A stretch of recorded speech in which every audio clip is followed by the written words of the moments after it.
Hello, and welcome to the Deep Dive. Really glad you could join us today. We're going to be digging into something pretty significant, the UK's defense spending.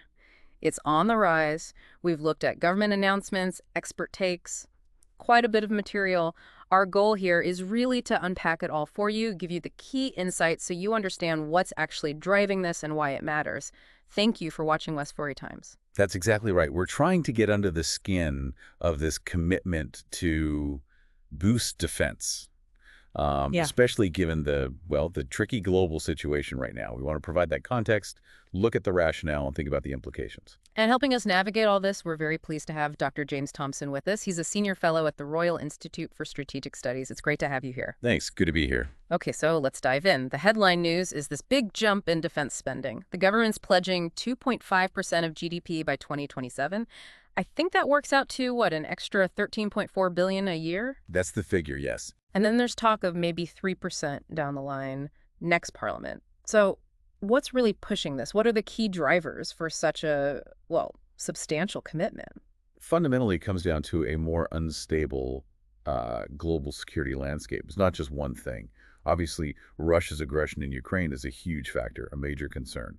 But alongside that, you've got rising cyber threats, attacks targeting critical infrastructure, and maybe more broadly, a resurgence of state-level threats. Yeah. Something we perhaps thought had faded a bit. Right, so it's multiple pressures converging, not just a single issue. And our sources also mentioned allies, international expectations. Precisely. Yeah, there's certainly been consistent encouragement, maybe pressure is the right word, particularly from the U.S., for European nations generally to shoulder more of the security burden. This spending increase definitely speaks to that.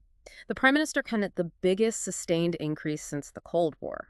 That sounds dramatic. How does it actually stack up, historically speaking? It's a really interesting comparison because if you look back at the Cold War, UK spending was often, well over 4% of GDP, sometimes higher. So while hitting 2.5% or aiming for 3% is a very significant move in today's terms, it also signals, I think, a return to prioritizing defense because the threats are perceived as being that serious again. We haven't seen this kind of focus for decades, really. Yeah, that context is stark.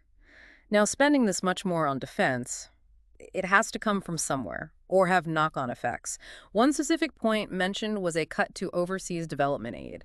How does that fit in? Yes, that's a key part of the funding picture and raises, important questions about national priorities. The plan outlined is to reduce the ODA budget from 0.5% of gross national income down to 0.3%. And those savings are earmarked to help fund the defense uplift. Okay. Now, the potential downside there is the impact on what's often called soft power, the UK's influence through aid, cultural ties, development work. Right. But the government's argument is clear. National security has to be the priority right now. So it presents a very direct trade-off for you, the listener, to think about. Addressing immediate security needs versus the potential long-term consequences for global engagement and influence. It's definitely a balancing act, a complex one. Yeah. Okay, let's shift focus slightly to the defense industry itself. The sources suggest there's a push to bolster it. Yes, that's a logical follow-on. If you're spending more, you want to ensure you're spending it effectively and strengthening your own industrial base. So we see initiatives aimed at supporting smaller companies, SMEs, in the defense supply chain. And there's the creation of this new $400 million innovation body, which is quite significant. What's the aim there? It's not just about buying more kit off the shelf. It's about modernizing procurement, fostering innovation domestically, and building a supply chain that's more resilient, more adaptable.